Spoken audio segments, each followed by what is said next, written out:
Hello everyone, and thank you for tuning in again to another episode of CivilianTacticalWeapons.com. Today's episode is a comparison of the H&K firearms with the Glock firearms. Some of you have seen some of the older videos I did revolving around this specific discussion. And what I wanted to do is go ahead and talk about these, bring them up to date since the videos I did. The H&Ks are known for being more of an exotic handgun. Incredibly reliable, incredibly accurate, great amount of durability in it, and just in general top-notch. You're not going to really find anyone who has an H&K pistol who's not going to like it. The benefits that you have with the H&K, with how they design it, the recoil system is second to none. As far as a factory pistol you buy from the factory, under $1,000 for their base model, it's unmatched by anything really out there. That being said, you need to be aware of a few things when you're dealing with H&K firearms. One, the magazines of an H&K firearm are normally specifically designed for that model caliber firearm. Now you're saying, well, caliber, of course, that makes sense. Well, let me explain it this way. Let's talk about the USP line. USP line, which is the most widely deployed H&K family of firearms out.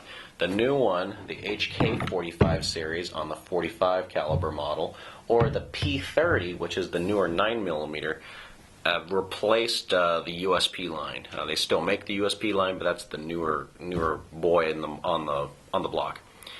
The accuracy reduction is even greater, or not accuracy reduction, recoil reduction is even greater on the newer H&Ks than they were even in the previous H&Ks, the USP lines.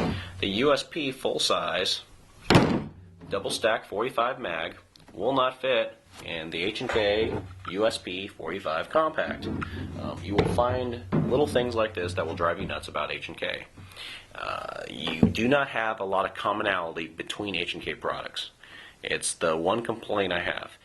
The reason why you see that is the guns are drastically different from model to model, which is the reason why I tend to own a lot of different H&Ks. They are very exotic. Here's a match edition. You can see the weighted compensator systems, extended barrels. It's just a different looking designed guns. And here's their expert model, very similar to the Mark 23, except without the slightly longer threaded barrel and decocker. This is the HK45, the run-of-the-mill 45 caliber pistol that you get on the market. Excellent gun. Retails around here for about $900. Sells for about $900 on average, $900, $950, something like that. I think they list for $1,100. And then, of course, you've got the compacts. The HK45 I just showed you also has a newer model compact. This happens to be the compact handgun that I carry around all the time. So you heard about all the nice and beautiful things about H&K. Let me tell you the downside of H&K. Number one, downside of H&K is absolute crap customer service. Luckily, their products are designed so well, you should never, ever have to call them. But, and I can't come up with a single reason why you would need to, your average run-of-the-mill person, but their USP pistols have had close to 50,000 rounds ran through them without any issue, replacing any parts, nothing. That type of reliability allows a lot of people never to call H&K. In fact, I know a lot of people own H&K firearms who's never even had an experience with H&K because they've never had to call them. However, I do those webcasts and a bunch of other things I have to call H&K customer service, and there's horror stories all over the internet from H&K customer service. If you want to buy a new part, barrel, I don't know, some springs, magazines, whatever, if you call H&K customer service, there's a 90% chance they will not return your phone call, return your email, or communicate with you in any way. This exception takes place unless you are law enforcement, meaning a law enforcement agency. Just because you happen to be Officer Bob, and this is your own personal H&K pistol you bought, you're probably going to get the middle finger from H&K just like everyone else. However, if you are the agency's armorer and you're calling on the agency firearms, you have a different number to call and they will take care of you. Same thing with military. We're talking strictly consumer customer market. this is really H&K's fault and not the people you talk to at H&K's fault. I want to make that clear. And you're like, well, that doesn't make any sense. Well, the reason why I'm saying it like that is H&K customer service, I think, is like 2 people. So if you look at how large of a company they are, they dedicate to their commercial division like no resources. So, the poor guy you're talking to on the phone, he's probably maybe the only person who's even working that entire day doing HK customer support. And when you think of the hundreds of thousands of firearms that they produced over the years, and you've got like 1 or 2 people who are pretty much the entire customer service department of it, it's the reason why it takes them incredibly long. You have to keep badgering them over and over and over again to get someone to call you or email them, or to get any form of response is just painful.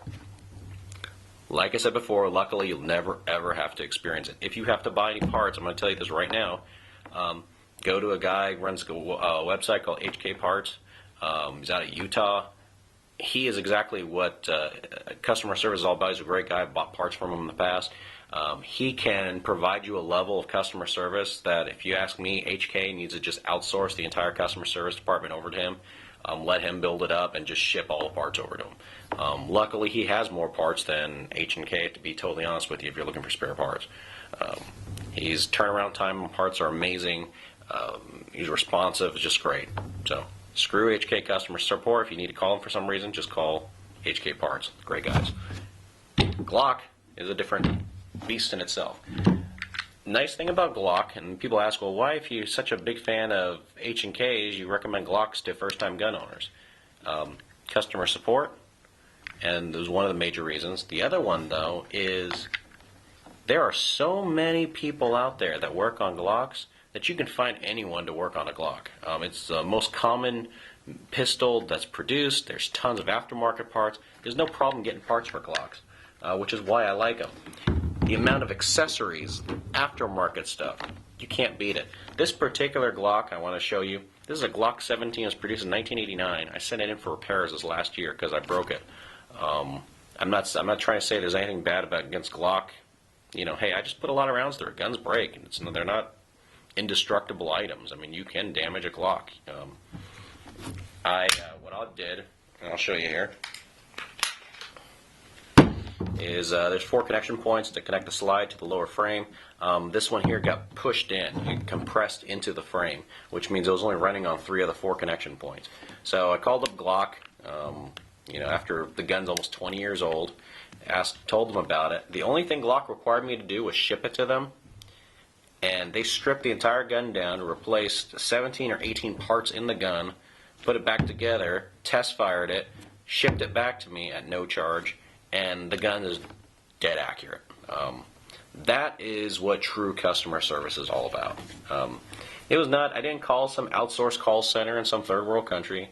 I think I was actually calling into Smyrna, Georgia, the suburb of Atlanta, where Glock's based out of. And it was just a great experience, and that's really what customer service is about. That type of because of all those types of things, that's why I really recommend Glock for first-time gun owners. And even if you're intermediate or advanced, Glock is still a solid gun. Everyone should own at least one Glock. From that, you can go to other firearms. But I'm saying if you're looking for just a very reliable gun you just pick up, shoot, and you don't worry too much about, the Glock is a great way to go. If you want to get like accuracy like the H&Ks and stuff, you can invest in stuff to modify your Glocks. In fact, it's probably one of the most common competition guns of this caliber, of 9mm, is going to be a competition Glock 34. All decked out, they all look different because there's so many aftermarket parts. So I'm talking from the manufacturer, the trigger system in the Glock series is not as good as the trigger system in the H&Ks as far as accuracy goes, but it's all part of how the Glock safety system works. It's still a really, really good trigger compared to a lot of other things out there, just still not up to the level of the H&Ks. So that all being said, I just wanted to go ahead and cover that. I know I've done these videos in the past on the H&Ks compared to the Glocks, and I just want to go ahead and update this, talk to you a little bit about this, and kind of answer a lot of questions of, I own a lot of H&Ks and why I recommend Glock handguns to a lot of first-time gun owners. So anyways, I hope to see you in next week's episode.